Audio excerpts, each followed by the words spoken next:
Hello everybody and welcome back to another episode of this Q&A series where I answer your questions, all with some random gameplay footage in the background. Before I get into today's episode, answering your questions, let me just point out my voice does sound a little bit different maybe. For some reason I have lost my voice slightly. It's a little bit more hoarse and a little bit more rough. Sounds a bit like I've got morning voice, but it's not. It's just, it just sounds worse. But the show must go on, and I'm going to record anyway. So let's get on to the questions.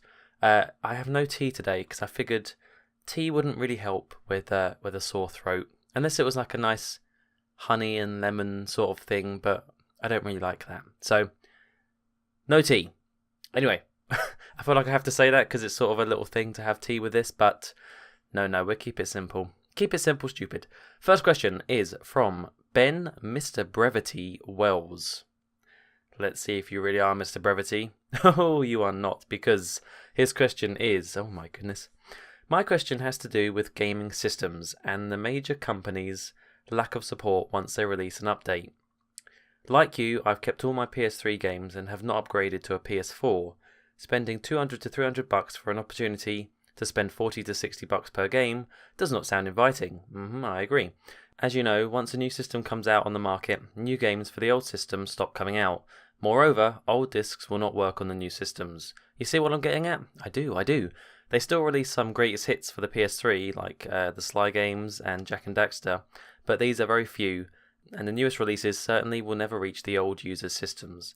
Doesn't this hurt their own profits as well, making a system which will one day be obsolete and abandoned pushes people towards PCs for games, right? Shouldn't new systems be at least backwards compatible with old systems games? A response in the form of a rant would be much appreciated. Whew.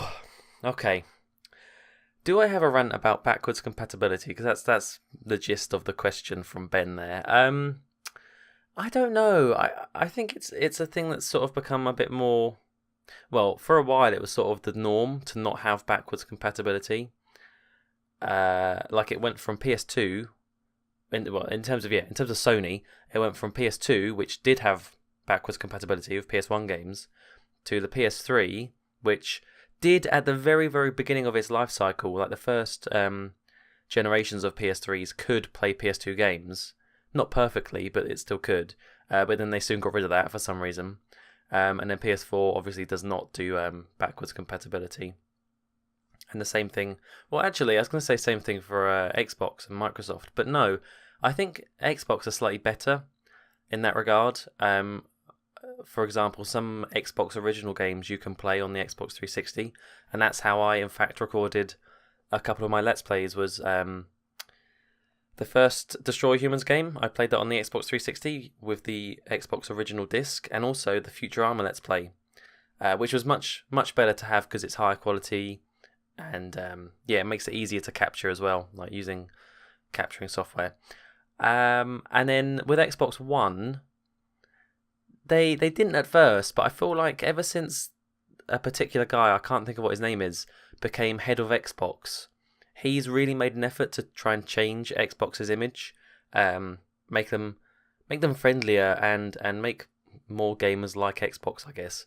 So one of the things that he's done is really push backwards compatibility, and I think a lot of Xbox 360 games can now be played on the Xbox One. I'm not sure how many exactly, but I do see articles every now and then like, a new batch of 360 games are now playable on the Xbox One, and basically all it's doing is just running an Xbox 360 emulator inside it. So, I mean, that's really good. That's really good to see. Whether it's good enough, I don't know. Like, I do kind of agree with you, Ben, in that it's annoying if you wanted to play the games and you had to buy them again. Like, they recently released Jak and Daxter Trilogy on the PS4, but I don't want to buy that again. I've already got all those games. And same with, Sly, Tomb Raider, what other ones, what did they do? I mean, hey, I even bought the Destroy Humans again for PS4. Luckily I did that in a Humble Bundle, so it didn't cost a massive amount, but I still had to rebuy them, which sucked, but it was good to get them in the HD. And I think that's the thing, is like, I can't moan too much, because often with these remasters or whatever, greatest hits, they are changing them if only a little bit, to make them look better. And so sometimes I don't mind if you have to rebuy it. So yeah, it's all about just getting the right balance. And to be honest, I kind of like having a reason to go back to all the old games, like going back to playing on the PS2 or the what have I got here, Super Nintendo or the Wii, you know. So I kind of agree and I kind of don't. There you go. I'm sorry that was not a rant for you, but maybe there'll be a rant in a future question. I'm sure there will be. Anyway, thank you for the question. Let's move on to the next one from Zalfa.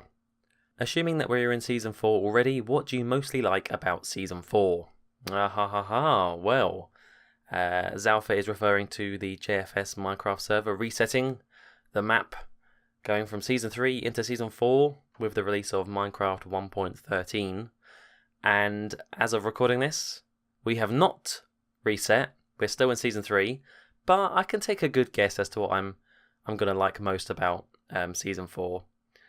And that's just going to be, well, it's a few things. I think the main thing is the sense of, like everyone likes to do a fresh start in Minecraft. It's something that you always do.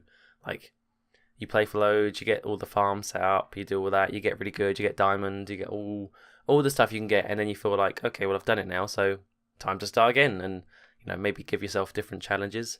But, you know, it's nice to start fresh. And also, I think what's so great about starting afresh on the server is the fact that we're going to have a border to begin with, and the border will slowly expand over time.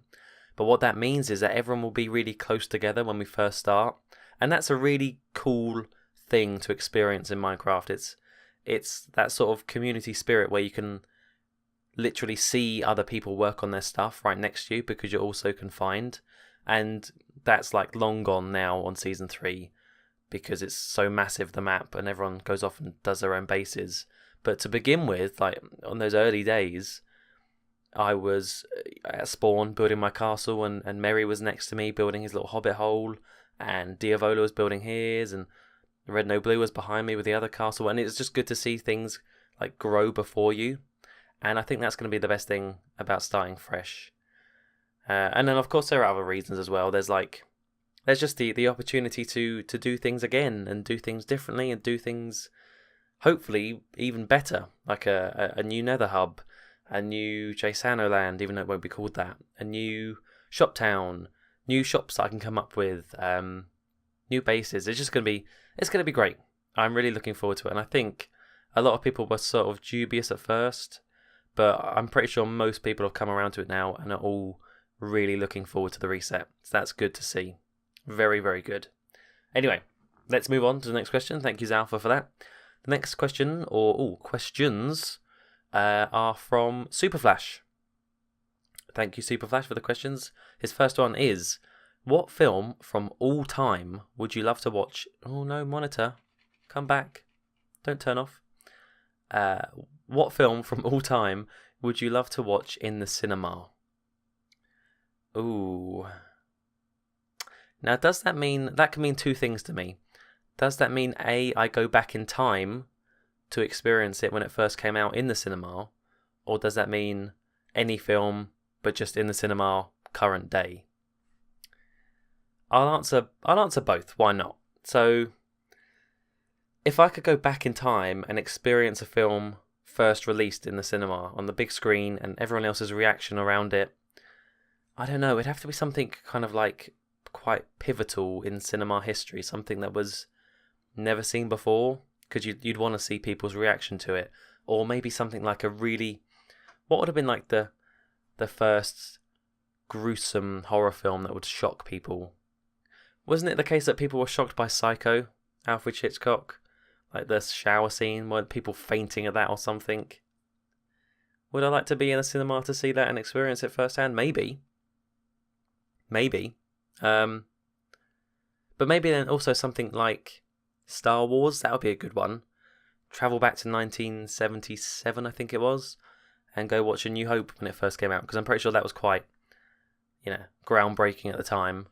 The effects and everything, and the audience reaction to it. So maybe Star Wars.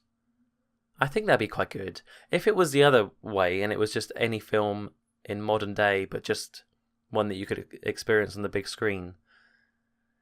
Maybe something like... So it'd have to be a film that's really visually interesting and one that's wasted on a small screen, or one that has really great sound.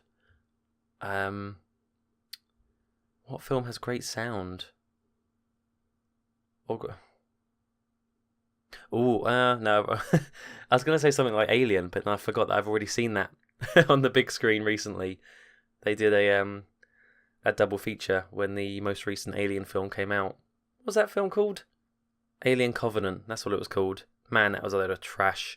But yeah, they actually showed the original Alien as well. So I've already done that. I can't say that one again. Maybe something like a really big, actiony, great theme. Something like Indiana Jones. Oh yeah. I mean, you could argue that I've seen Kingdom of the Crystal Skull in the cinema, but no one likes to talk about that one, do they? Let's go with The Last Crusade. Why not? Oh, I should watch that film again. Sean Connery. Oh, love it. Junior. Anyway, moving on to Superflash's second question. Will you LP Arkham Knight? Yes. That was something I said I would do years ago, wasn't it? And the reason why I said that is because I really enjoyed playing Arkham City, and I live streamed that. And I sort of live stream Let's Played it. I think I played through at least the main storyline on stream. Yeah, because I was actually surprised I got to the end. But that was at least 3 years ago now, I think. Would I ever do an LP of Arkham Knight? Probably not an LP, like a YouTube one. But I would happily play it again on stream. Maybe do like another live stream Let's Play of Arkham Knight. And I think the reason why I didn't get it earlier on is because I was being a cheapskate and being like, oh, well, there's no rush. I don't need to pay 30 to 40 quid when it's brand new. I can wait till it's a bit older and get it when it's cheaper. Well, it's definitely cheaper now. I've seen it in shops for about a tenner, I'm pretty sure. So I've got no excuse now. The thing is, I haven't live streamed in a while now. I've not lost interest in it completely, but I have lost interest a certain amount. And your heart has to be in it to have a good live stream. Otherwise, it's just lazy and it's just sad. Just, you know what I mean? Like, you have to actually want to live stream to have the energy to interact and try and make funny situations or whatever. So I would like to live stream more, and I'm probably going to talk about this in an upcoming channel update about maybe doing some live stream Let's Plays and stuff like that. So maybe then, who knows? We'll see. Oh boy, I can hear my voice going more and more as I talk more. This is not good. But Superflash's last question is: would you ever like to make non-gaming videos? I mean, I guess. So yeah. Non-Let's Plays and non-JFS videos. I mean, I guess I kind of do to an extent. Like the Bond film reviews, they're not gaming. Yeah, they're film stuff.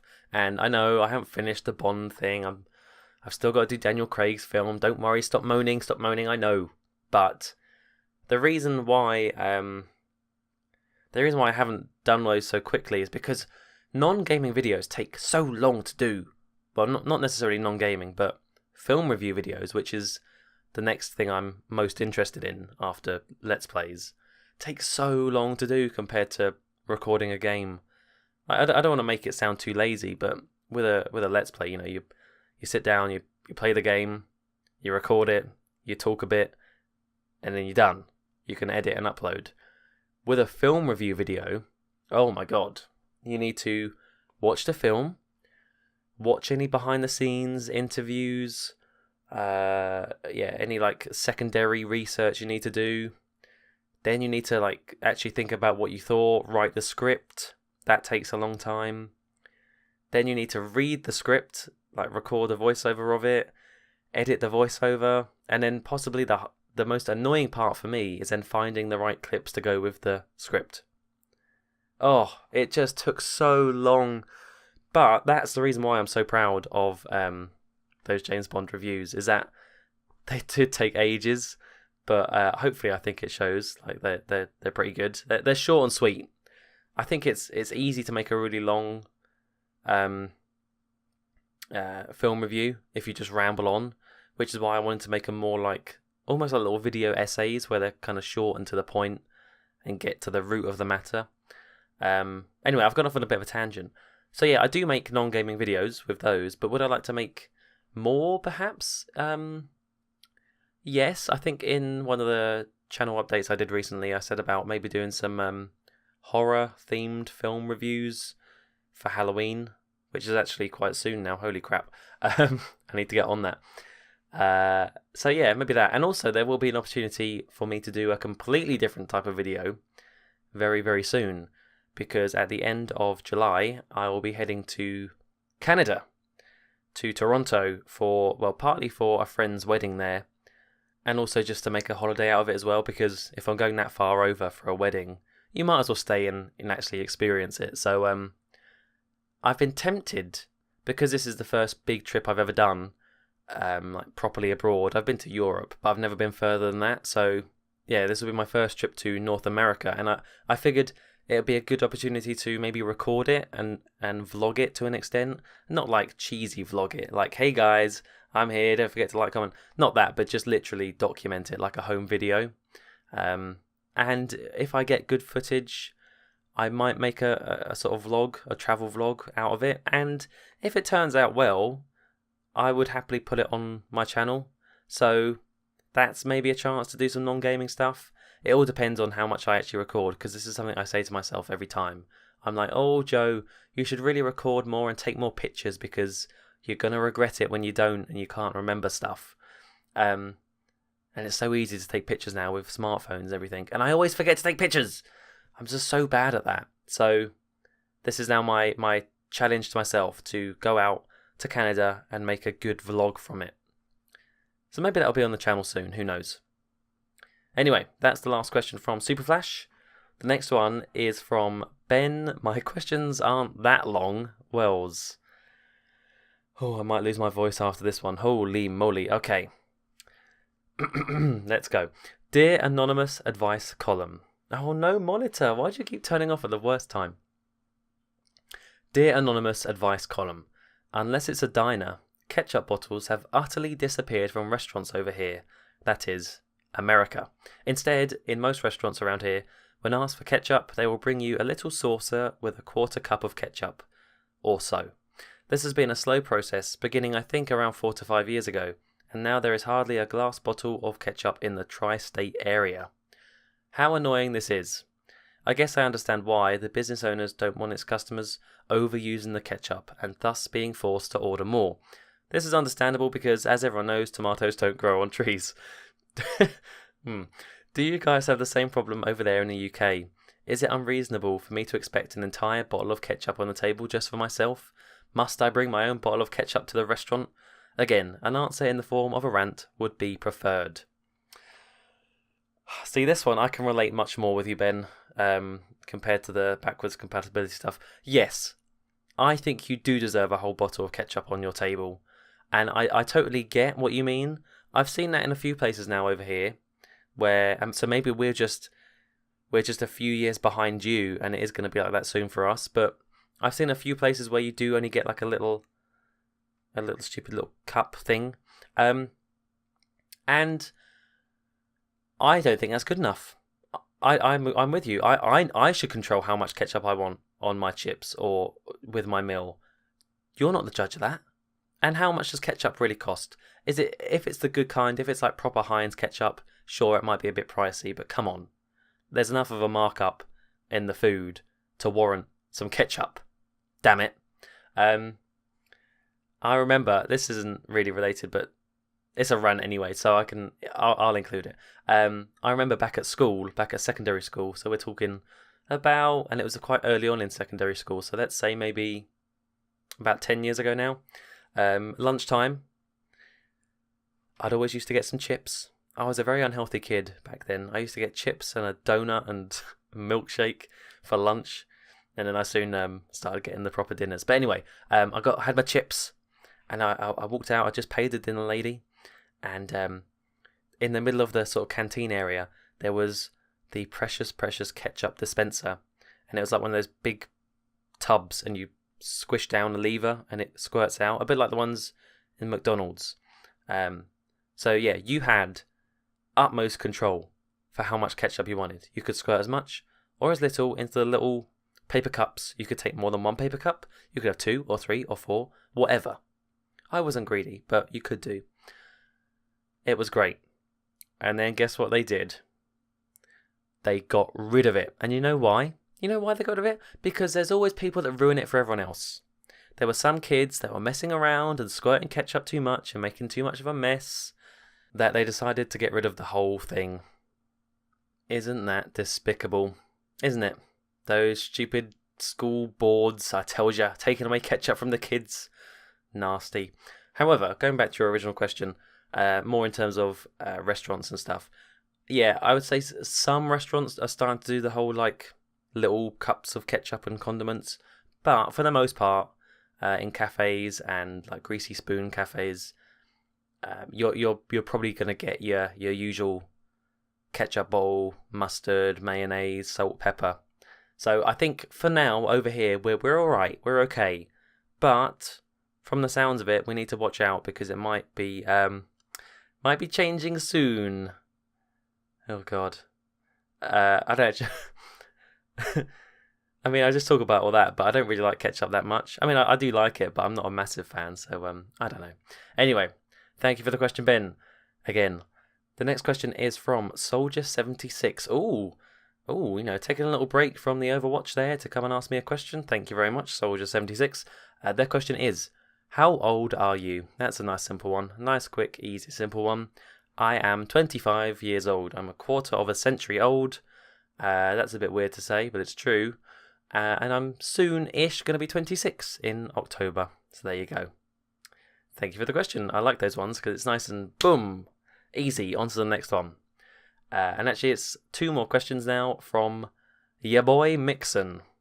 Mixon, right, from the JFS. His first question is, it's likely you've already answered this, but I'm really curious. Would you consider any other content creators a conscious influence on your videos, whether it be tone, style, editing, or anything really? What channels, gaming or otherwise, do you look up to or inspire you? Ooh. Oh, I don't think I've ever had this question before. No, that's a good one. That's a good one, Mixon. So what channels inspire me? What do I look up to? I mean, there must be some. Consciously or subconsciously, I must take stuff from other videos. So, what can I actually think of? I guess we could split this into like Minecraft and JFS stuff, and then regular Let's Playing, because I think I treat the two very differently. Minecraft, one of the big influences I would say is BOO. Well, I guess Minecraft in general, because I used to be a big fan of Minecraft when it was really popular and in its heyday. And a lot of people on there, I think I was probably influenced by Generic B, Good, Etho. Etho definitely. Something about Etho, and I think it's the reason why he's still going strong today, is that he's got a very sort of pure outlook on YouTube, and he doesn't sort of muddle up his own content for other reasons, for like some ulterior motive. And I'd like to think that I'm sort of like that. My videos aren't as good as Etho's, for sure, Minecraft-wise. But, yeah, he's like very admirable. And I do look up to Etho as a form of like, not treating the YouTube too seriously. He makes a living off of it, but you wouldn't necessarily know that because he doesn't beg for likes and he doesn't clickbait and he doesn't do this or that. He just does it because he likes it and he does it well. And then it pays off because of that. So yeah, Etho for sure. I think the reason why I said BOO first is because one of the things I really liked about BOO's videos when he did Minecraft was, well, a couple of reasons, but I felt like BOO had sort of the best branding. He made the most effort in terms of, or maybe not the most effort, but a noticeable effort in terms of making the videos look fancy. You know, I think it's maybe because he is quite creative. Like I know he did drawing and stuff like that. So yeah, like the little editing flares he would do, or little skits he would do, or music, and yeah, channel art and then everything like that. I think BWO was really good for that. I mean, he still is. I don't know whether he's making content now. I haven't seen a video from him for a long time, but I'd say Etho and BWO, two of the big ones. I would say when I'm trying to sort of tell a story in a Minecraft episode, which I do find very difficult, and I rarely do now, and I want to do more. But that definitely stems from Good, and I'm sure most people would agree that Good was probably the best for just sitting down and listening to whatever he had to say. Didn't matter what he was doing on screen. So yeah, that's probably in terms of Minecraft. But in terms of Let's Playing like as a whole, so PS2 games and PS3 games, Xbox, all that sort of stuff, that's a bit tricky because I find I don't know. What was the first Let's Play I watched? It was Slim Kirby playing The Simpsons Hit and Run, who, interestingly, I looked him up the other day, and he's now doing a re-Let's Play of The Simpsons Hit and Run, which I might check out just to see what it's like. But I don't know whether I took anything from him. I've never watched anything else he's done, so... what's another Let's Play I watch or used to watch? Sugar Conroy. I used to watch him back in the day. He's very big on Nintendo stuff. But I would say yes. Actually, I would say I've been influenced by him because he like dives into all the knowledge you would need for a Let's Play. So it's not like his is just a sit down and play. His is a sit down. I'll tell you this mission. I'll tell you like for his Pokemon Let's Plays, for example, he gets into so much detail about the attacks and the moves and the spawn rates of things on a particular route for Pokemon. It's crazy. And so, whilst I'm never that detailed, for some Let's Plays, I've always made an effort to try and be more informative rather than purely sitting down and playing and trying to be funny. So, for example, Jack and Daxter and James Bond, Everything or Nothing. Those two Let's Plays, and even, I suppose to an extent, Destroy Humans as well, where I wanted to 100% them.